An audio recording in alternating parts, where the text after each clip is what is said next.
what's up, everybody? It's your girl, Naisha Stone, the founder of Carving Stone, your weekly source of positive news. And we're back with our fourth episode of CNS IG Live with Positive Black Women. I am excited because today we have one of my close friends, Nadeena Granville, who is the founder and owner of the media agency Gaining Visuals. So I'm very excited for her to come on here to promote her platform and her business and what she does for others. And here she is. I'm so excited. Here we go. And I always, every time.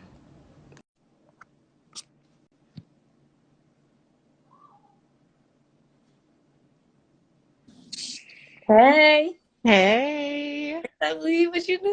I nothing. I love kind you. of been running around today, so this is gonna be my first time sitting still. You look beautiful. Look at you. Thank I love it. you. So, what's up, everybody? Thank you so much for tuning in. Again, my name is Naisha Stone. We have my close friend Nadeena Granville from Gaining Visuals, and I'm really excited to talk about your media agency, your brand, and just building up businesses. So, first of Yeah. all, how have you been? What was your day like? Today, I have been up. I just I had this burst of energy to clean my whole apartment. So my whole apartment is spotless right now, and that's when I can like think the clearest. I wanted to look around and be on live and be here and just be like, all right, we good. What did you clean up? What's the one? Is there any room in your Laundry. don't like cleaning or Laundry is the your place biggest thing. to be? I Laundry? had 6 loads of laundry to do. And then I was editing as well as I was doing all of that. So, See, I'm cool with doing laundry. I don't like dishes. Dishes are mm, the first chore in the there's definitely dishes in there. you know how I feel about them. Mhm. I would let them stack. But cool. Again, thank you for everybody that's joining in for the fourth episode of CNS IG Live with Positive Black Women. Hey. I want to talk about gaining visuals. So, Yes. what year did you start it? And when you first started it, what were the first thing like? What was the reason you started it? And is that still the same reason of why you're running it today? Yeah. So, unofficially, I started it in 2017. I was friends, one of my best friends, his cousin was an influencer at the time. And at that time, it was kind of like that wasn't like a thing. Like it was like she was out here really doing. She had 100,000 followers, and at that time, that was a really big deal. And so we took a trip, and she really put me onto the game of like how to be an influencer, how to take photos, like how to connect with people. And so she ended up becoming my first client. I did a video where I edited one of her travel videos. And so at the end of that, she paid me. I was like, what? Like, that's crazy. I can get paid to do this? And so it's the same story again with another company. He had his own company, but he also runs another one. And so he wanted me to help start his YouTube stuff. And so I did all his brand strategy. We did the branding. We set up the like promo video and everything. And at the end of that, he paid me. And so at this point, it was my sophomore and junior year. I'm at Maya, and I'm like, all right, like people are paying me for this, and like I need to figure out how to make this a business. And so I didn't officially start it until 2019. Well, 218, let me back up. So 218, I was trying to figure out what my thesis was going to be. As a filmmaker, I really wanted to do a short film for my thesis, but I knew I wasn't going to have enough time because at that point I had made 4 short films, and I was like, I just don't want to keep doing that. And so I made all of my classes basically. I switched every single assignment to me making my business plan, me making my demo reel, me figuring out what kind of clients I want to have. I designed all my business cards, all my logos. Like that was the time my senior A year where I go really getter. pounded it out. Yes, because I knew by the end, because they kept on asking, what are you gonna do? What are you gonna do once you graduate? Like, and I'm like, I don't okay. know. So I was like, let me do a proof of concept with my business. I was working with Splash Studio at that time and a few other companies, and I was doing marketing. And so I used the stuff that I was doing for them, and then I did some mock stuff for different companies of what I would do if someone were to hire me. And so at the thesis show, I got 3 clients right away, and I was super geeked. I was so happy. And I was just like, wow, like, okay. So I didn't officially start it until October 1st, 2019. Once I did the math that summer, I was still working for that organization. I did the math and I realized I was losing out on money. And once I did that math, it was pretty simple for me. I was like, all right, guys, I gotta go. I need to go do this thing on my own. And yeah, that's how Gaining Visuals started. And it kind of pivot a little bit, obviously with COVID and different things, but that's how it started originally. So I know you know what it's like to be like a black woman in Milwaukee and a creative, but me and you are in two Mm-hmm. fields.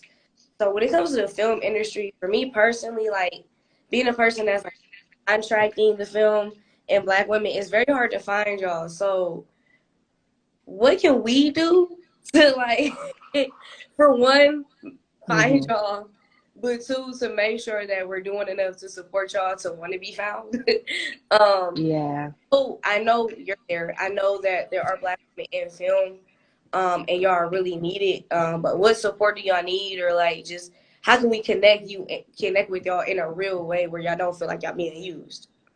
Yeah. I mean, I feel like just as a black woman, we're always going to feel like we're being used. We're just always going to be an other. It's just we're a hot commodity. So, like, I'm never against that. I definitely felt some type of way, especially during COVID, because there was definitely a call for that once the Black Lives Matter movement happened. The way I found my group, my community, was through the Black filmmakers and the Black women photographers. That really let me know that I wasn't out here alone, that I was not the only person out here hustling behind the camera as a Black woman. As far as what you guys can do for us, it's just promoting our stuff. It's just getting that word out. Like whenever someone is asking for a filmmaker or someone behind the camera that is of color, like promoting us as Black women behind the scenes and just doing that word of mouth because we can only do so much as we're running businesses and shooting and doing stuff. So we're talking about right now what I mean, building brands and all that stuff. But if we back up a little bit, like you have a background in just music, so you play Mm-hmm. instruments, and then also like you have a background in like acting, theater, and stuff like that. So can you talk about that background and maybe how that led you up to like where you are now, or just even what that background meant to you still now to this day?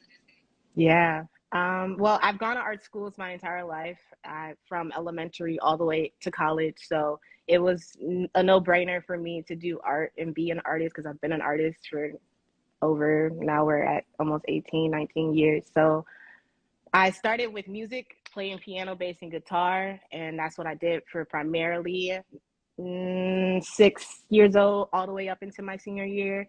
I did not want to do that as a career. I still have passions. Like I do compose a lot, especially for films, but I knew that wasn't going to be the thing that like woke me up because I was practicing my instruments 2 hours every single day since I was a kid. And so that was like, I don't want to say too easy, but it was already something I've had perfected. I've been on stage, I performed in front of thousands of people, I've done the shows. Like I don't I don't need that for me to be like feel like I need a success. I feel like that has been accomplished. And I wanted to figure out something new. I wanted to be new at something. I just didn't know what. So when I went to MyAd, I originally went for interior architecture, but then that was kind of cutthroat. They were very savage. It's a very rigorous course, and I just wasn't emotionally mature and ready for that space yet. But I'm very thankful that I did that because it influences like how I do my set designs now. But once I picked up my camera, because I was doing a lot of like album covers for my friends and grad photos, like just as a side hustle.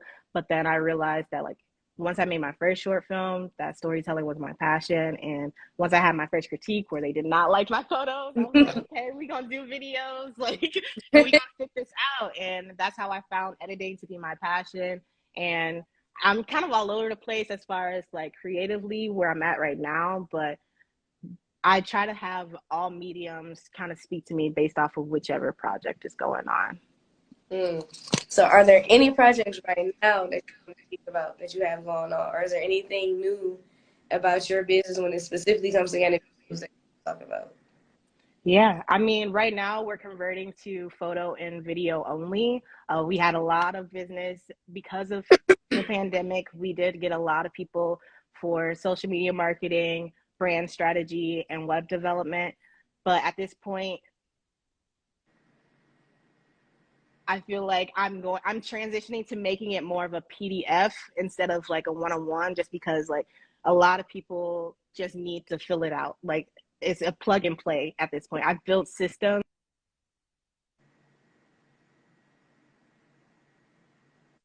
Other people can figure out where they want to either rebranding or just starting their brand. And that's one of the things I'm kind of pushing towards. So now it's going to be strictly only content creation. So, you know, like we use the word creative a lot, right? Yeah.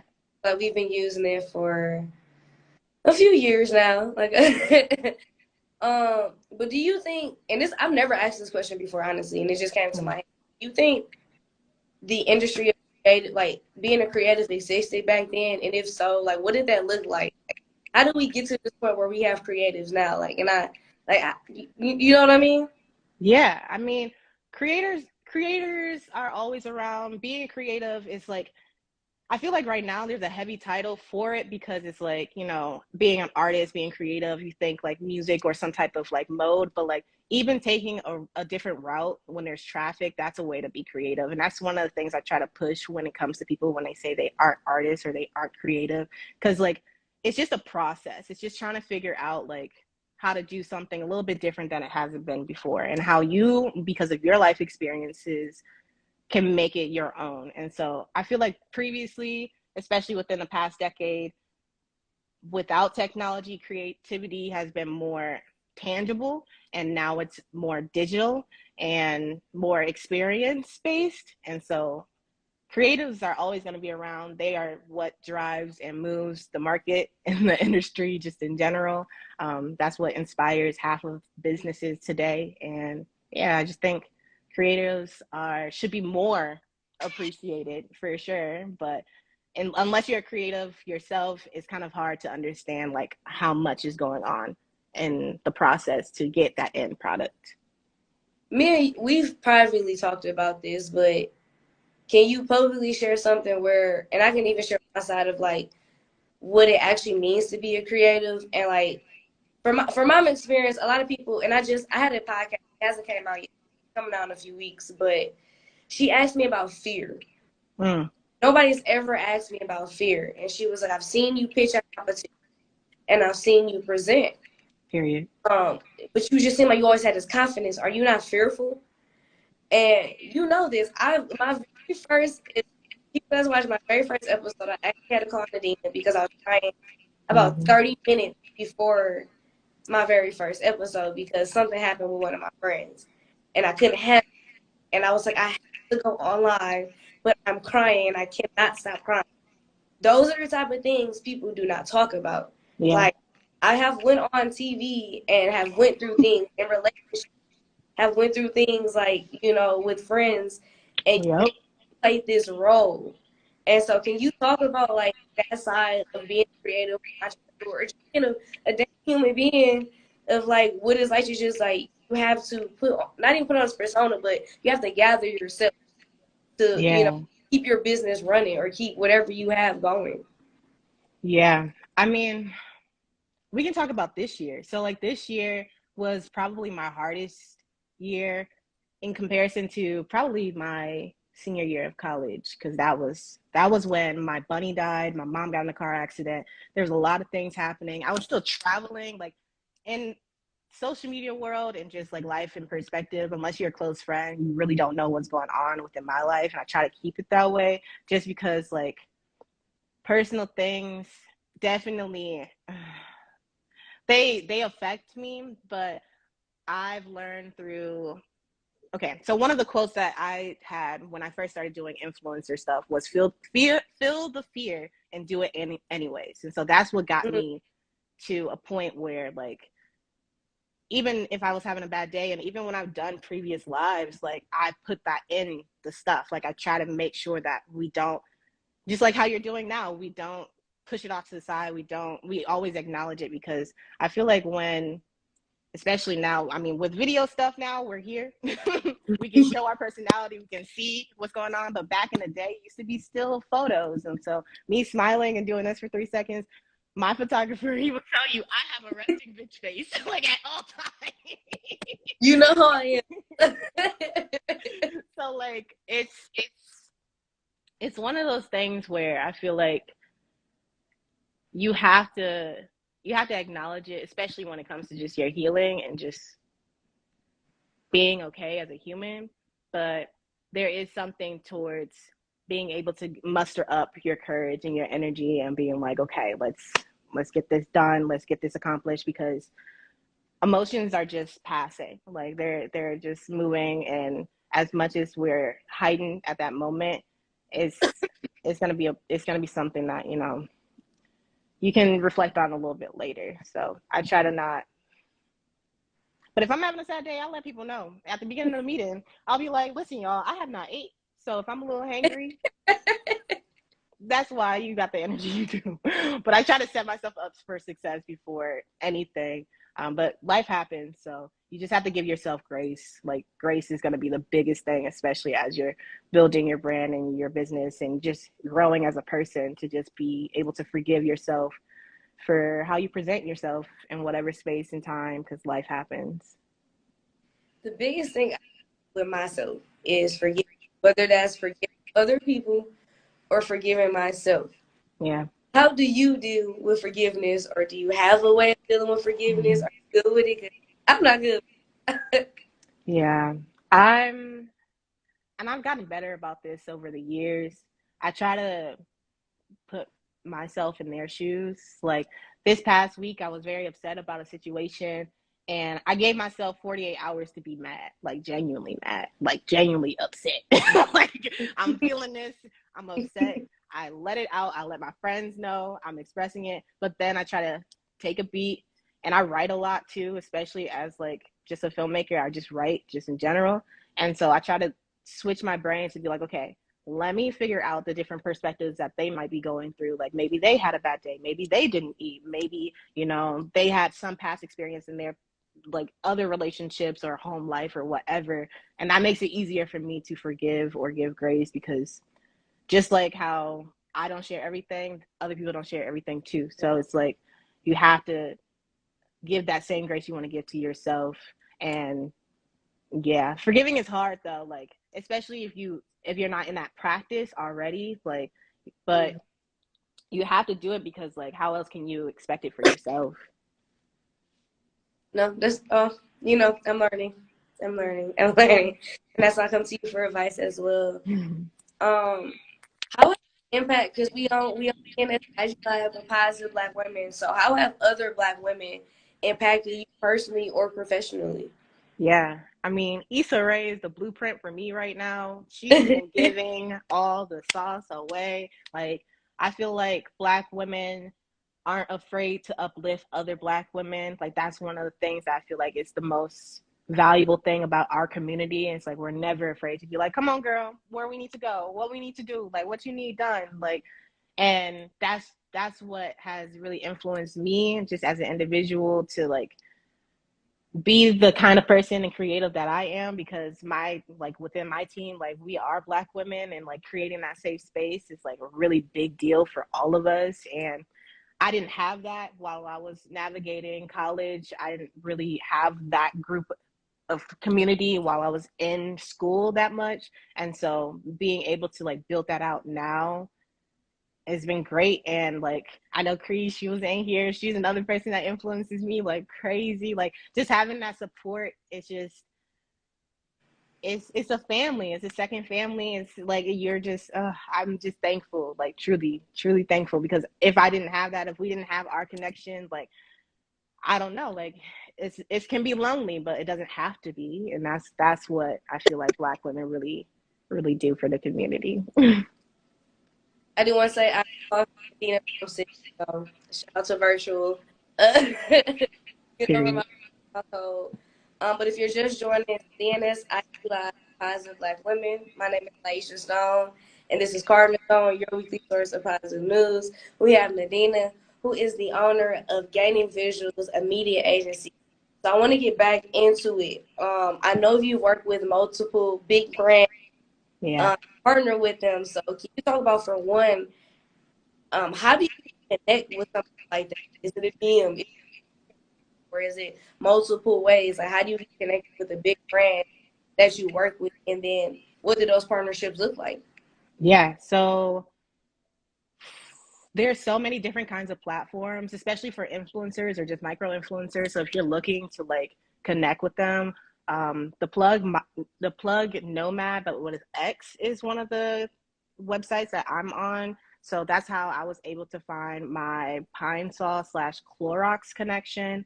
And then there's a few different apps. Okay, there's Vamp. There is,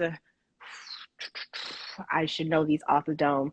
I'm definitely gonna put this in the comments when we come back to visit this. But there's a few different apps and different platforms. If you just search like influencer marketing, but you can do it the OG way. You don't have to do apps and all of that. For me, back in the day when I first started, I slid in DMs. I was never afraid to slide in DMs. So I would just, especially when it comes to like businesses that I knew were active on social media. So I would do like a proof of concept essentially. So I would take a photo, post it on Instagram, tag them. If they liked and commented, then I would slide in their DM and be like, hey, I would love to partner with you guys. Do you have any person, like a direct person in marketing? So that's how you get it. Do you have a very specific person in marketing email that I can have Yep. so I can reach out? So there's a few different platforms in which you can use to figure out your engagement rate and all of that. And that's how I was able to pretty much pitch and sell myself. So I was pretty much short and simple because I used to write really long emails. Being in marketing, I don't read long emails. I like it short and sweet. So I used to be like, hey, my page is All Natural G. I have a 5% engagement rate. This is how many followers I have. Let me know if you guys are looking to partner. So they do all the work. They do all the research. I don't have to sell myself. They can look at my profile and decide. And then they would come back. And that's what I would do on Sundays. So Sundays is when I would send out those emails. And then they would get back to me, I don't know, like Thursday or Friday. And if they didn't, I would follow up on Thursday and Friday. And so that's really how I built those connections. And once I had one, I just kept that ball rolling. Hey, I just did something with Clorox, and that's how I got with Canva. And then once I did Canva, then I was like, okay, I'm gonna do it. Like, and I just kept it going. I kept it going because like they want to see and they want to be next. But my next move, especially when it comes to partnering, I want to do more just only one company. Like I really want to do Sony next. That's my next one because I'm an alpha woman for sure. And then I've been working with Adobe, so that's another one that I'm trying to lock down right now. Before I say what I'm gonna say, I don't know if you saw me get up, but Jasmine is crying at my door, and he's crying right now, and he's getting on my. I would have not gotten up, but you know how he is, because you know you're bunny, and he's literally like, yep. Now he's walking out the room after I got up during the interview. So yeah. I want to get back to what you was talking about. When it comes to working with the big companies, there's always this saying that like you treat the like the janitor the same person as like you treat the CEO. Can you talk about that? And especially because for me personally, sometimes when I deal with the bigger companies, they're sometimes a little bit more difficult to work with. But sometimes I work with little companies that can be. But like when it comes to just like clients, like what is your experience with just working with just like different clients? Because you can work with not cheaper, but just smaller clients. You can work with. It's like, is there a difference in how do you treat and how do you like manage and treat these relationships?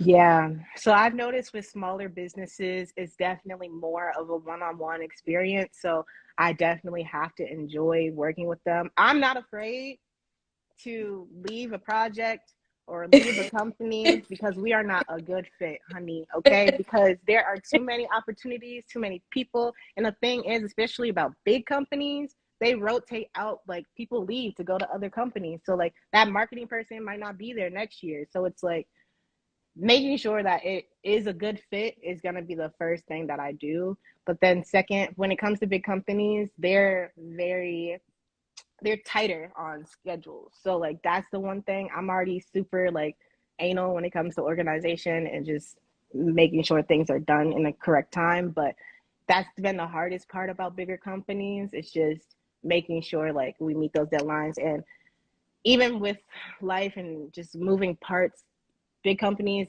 you still have to move and adjust things around. So being flexible has been my biggest my biggest accomplishment when it comes to working with these brands, just because like anything can happen, anything can change, anything can switch. And you just making sure like my mentor used to say like they don't want to work with somebody who's great, they want to work with someone who's easy to work with. And so that's what I used to be really, really focused on. Is like, okay, I don't want you, like, I want to like you at the end of this project. I want us to like each other at the end of the project. And we can butt heads during projects, but like near the end, I like, still want to like you. yes, I still want to like you. So that's been the biggest thing for me, I feel like, with these businesses. Okay, so little off topic. We both from, it's getting hot. It's summertime. What you doing this summer? I mean, I've been outside. I'm literally going to Summerfest after this, so like that's definitely something I'm doing. I'm gonna be networking more, so like I miss networking. I'm such a networking queen. That was something that like was a passion of mine before the pandemic hit. I don't like virtual networking. Like I do the conferences. I appreciate it though, because there's been conferences that I wouldn't fly out to or have accessible like access to be at that were virtual, that I now like have information that I wouldn't have. But like in person, it's just a different experience. So being able to go back in networking and out in the community and seeing my people, seeing the people, like the creatives, like on stage, like I'm just here to support all the people that I've met and and built relationships through the pandemic. And that's really my focus this summer. I'm finishing out my first full feature film, so that's another thing I'm working on this summer. Yeah, and yeah, just restructuring my business. That's going to be the hardest thing, because a lot of people still want to come for brand strategy, but I think I might do that on the side as like consulting.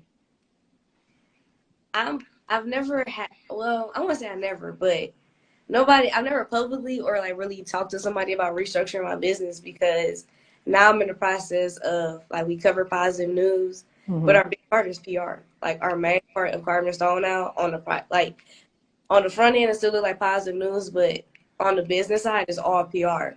And so hear you say like you're kind of changing what you're doing. It kind of like it gives me a little bit of encouragement, because I was just scared, like, sometimes like you like, well, I thought this was like the winning thing, but it was just the winning thing to get you to that next stage, to elevate to that next thing, to that next thing, to whatever that next thing is. So with your media agency, you talk about branding a lot. What does it mean to be a brand, and how do you be a good brand? And the reason I ask this is because I never started Carving Stone to be a business, but then after it's been 5 years, I finally understand like, oh, like colors, you need logos, you need these certain things, but still, that's not fully a brand. It's a whole other thing too as well. So can you talk about that? Because a lot of people are becoming entrepreneurs now, or getting into the creative world, or marketing, or photography, videography, whatever it is. But what is a brand? Yeah, I feel like a brand is more of like a voice. Like I feel like yes, the colors and the logos are definitely important, but what you're saying and how you say it and the community in which you built with that is what makes a good brand. And so, like obviously I hate to do like big companies. I'm trying to think of more of a smaller one, but let me try to think. So, okay, obviously with McDonald's, the arch, but like their brand, the most recognizable thing is their Sprite, like their soda.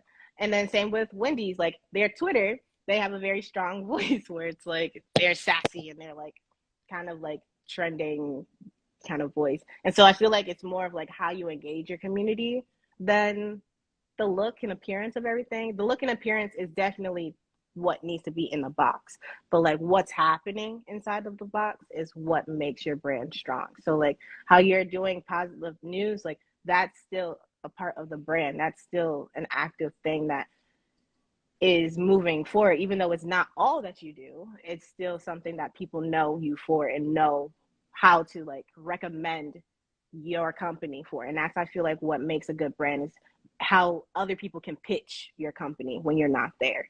And that all comes from how you voice yourself, how you write yourself, the kind of people you're trying to talk to and attract. what advice would you give to other entrepreneurs or creatives, young people, specifically black people, and specifically black women, like young girls? It's just about being yourself in these type of spaces. So whether it's an interview, right? Because a lot of Yeah. times we don't have interviews with two black women. Hardly. Period. And I get the cuss Period. because it's my platform, but Okay. we fucking ever get to have a platform where it's Yep. just us. But what advice would you give to other, young us? I mean, like even 14, 15, 16, 17, 18, us in high school, whatever. We didn't even know each other back then. Yeah. About just being you, no matter whether it's in a relationship, in a business relationship, whether it's just a random person like you're interacting with. Because a lot of times, we are told, switch up your hair, Right. dress up, or where it is, why you talking like that, why you know.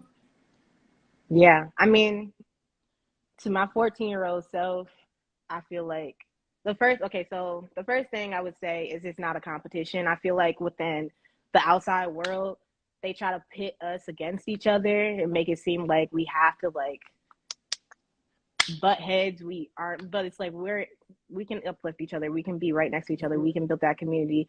My 14-year-old self, I would say not be afraid to market myself. I feel like, while being humble is great, don't get me wrong, you have to be your biggest fan. Like, you have to teach other people how to support you, how to love you, and how to treat you, and how you want to be received to the rest of the world. So I feel like being your biggest fan and not being afraid to market yourself and talk about all the amazing things, because just being a black woman is amazing, period. But then too, like, if you're doing whatever you're doing, not being afraid to walk into the room and being like, yep, I have my own business. Yep, I have my own degree. Yep, I am an artist. And being so proud of that and standing 10 toes down in that, because no one can take that away. That's you. And I feel like, people look down on people who are like loud and proud and like maybe called arrogant, but it's like, no, I'm just speaking my truth. I'm living it too. I'm living proof. So not being afraid to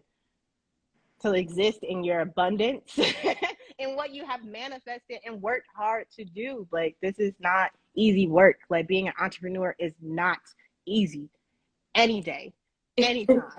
Like, it is an ebb and flow that just is crazy, but it's a fun journey in the sense of you learn a lot about yourself, you learn a lot about your community, and you learn a lot about whatever you're passionate about. I want to stay on the topic of entrepreneurship because I want to talk about how do you have the discipline and what does it mean to have discipline? Because, so for me, right, I naturally wake up at 7:30 because I need to get some darker curtains. First of all, I need some black, like fully blackout ones, because they wake me up. Yeah. But I wake up and I immediately tell myself that you need to check your phone, and whether that's go on social media to see if people interacted to my life, or whether it's interacted to Carpenter Stone, or someone's email Carpenter Stone or email me. But I always feel like I need to always check on other people. But then I also have this other discipline where it's like, okay, you actually need to focus on what matters to you and whatever matters to Carpenter Stone. So what does discipline look like to you, whether it's personally or business wise, and how do you stop other people's duties or expectations of you from getting in the way of your own discipline that you have for yourself? Yeah. Well, my first time learning discipline was when I was prepping to go to California College of the Arts. It was my first time leaving Milwaukee and like really studying outside of anything I've ever done. So I literally had to wake up at 4 a.m. I had 3 jobs. I was full time in school. So like for me, discipline is being so busy that you can't even notice other people's stuff. And that has its good things, its good sides and its bad sides. But consistency breeds results. Like, if you do something every single day, if you have a system, like a routine, just even like a morning routine or night routine, just even how I clean up, like it's gonna show results. And so that's what drives me when I wake up and I don't feel like doing anything, because there are days when I be like, yo, I don't want to do this.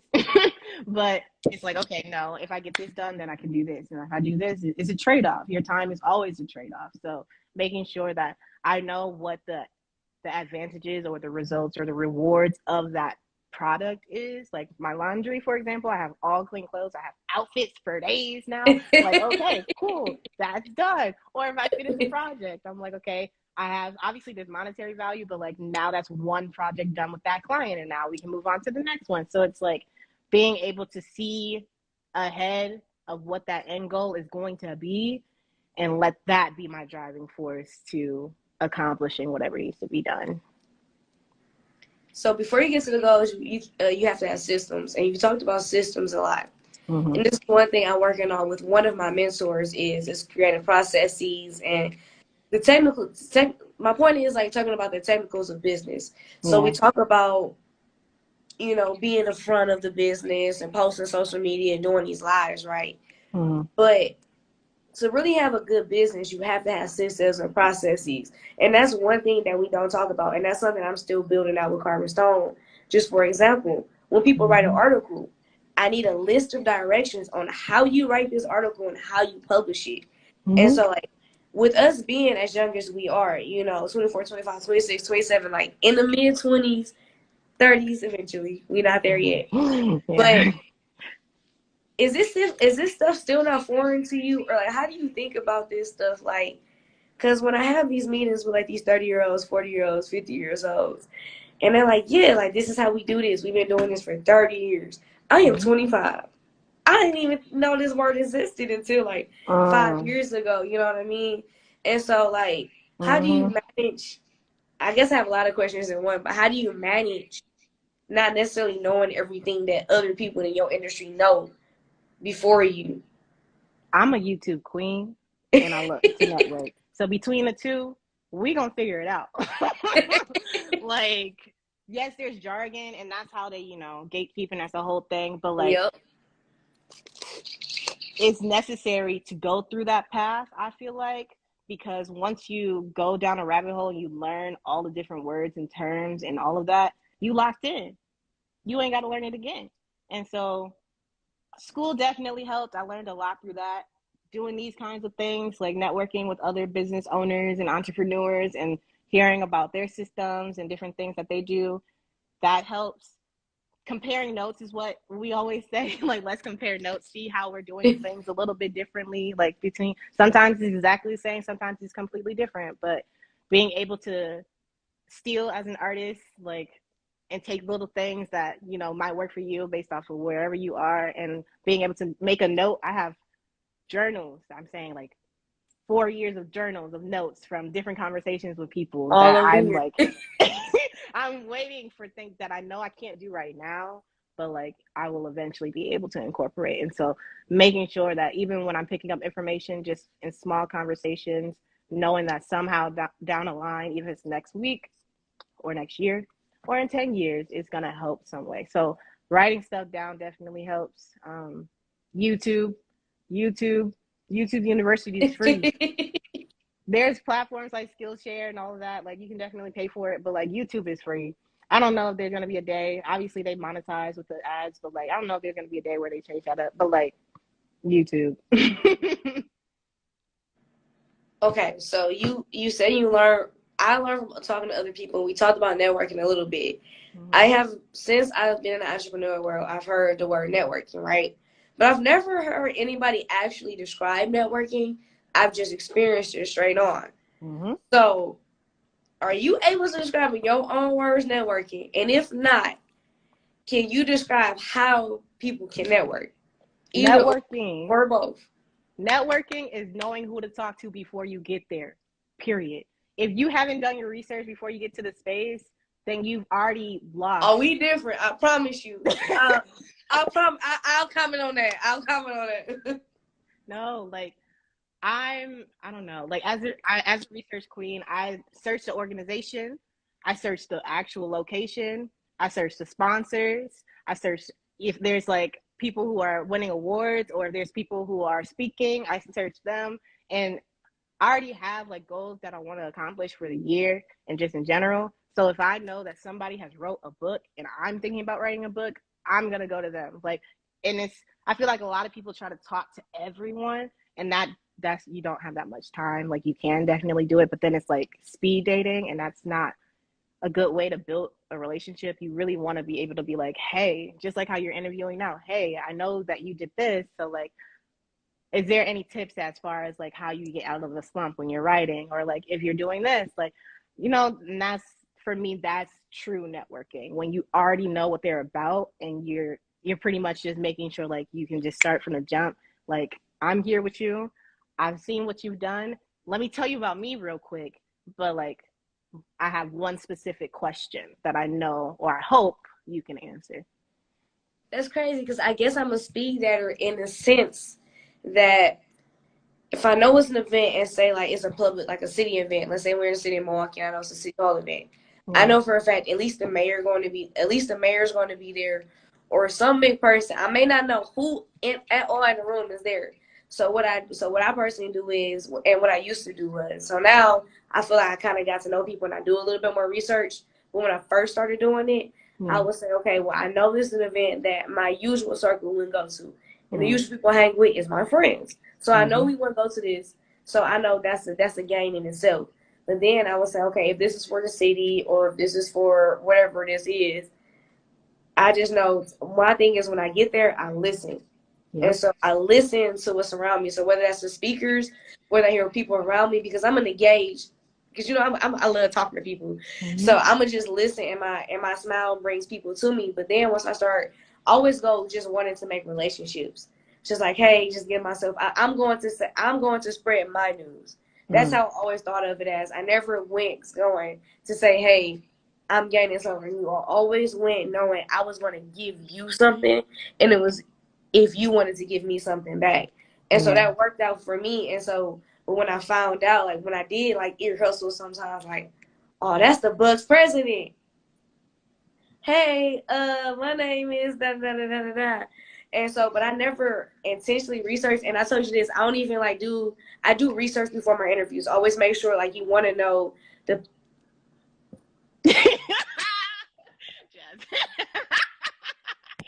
That's Mochi in a nutshell.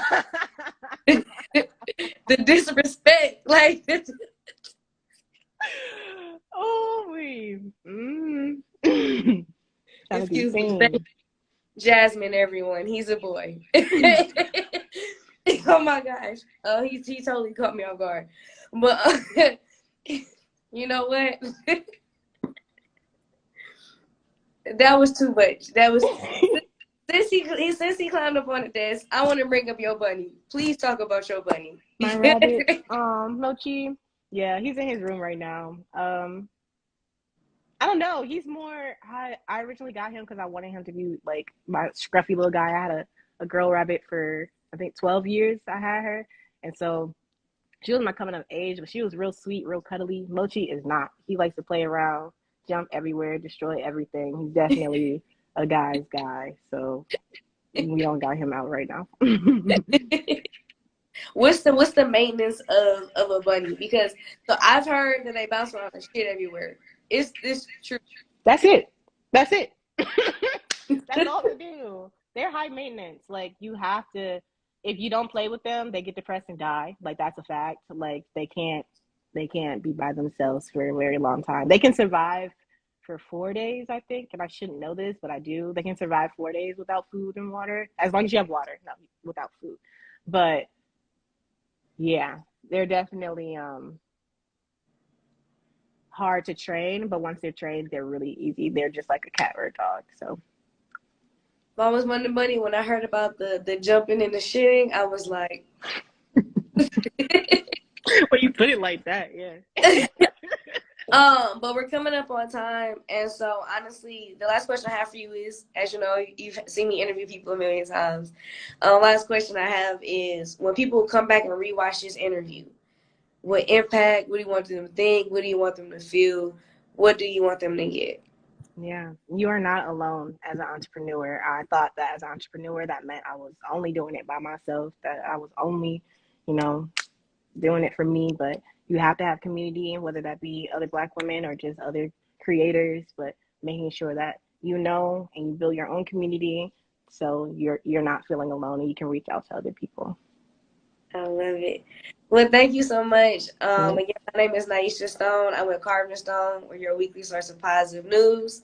We are in our 4th episode of the CNS IG Live with Positive Black Women. We have my very close friend, Nadeena Granville, of Gaining Visuals, a media agency. So if you're looking for photography, videography, and maybe branding, you're going to have to hit her up for the specific. Yep. But make sure Gaining Visuals, exactly how you spell it, at make sure to reach out to her and make sure to tune in every single Thursday of this summer. And we're going to continue this series throughout the year. So I thank you so much and join us next Thank Thursday. you. All right, see you, All right. Nadeena. Bye, guys.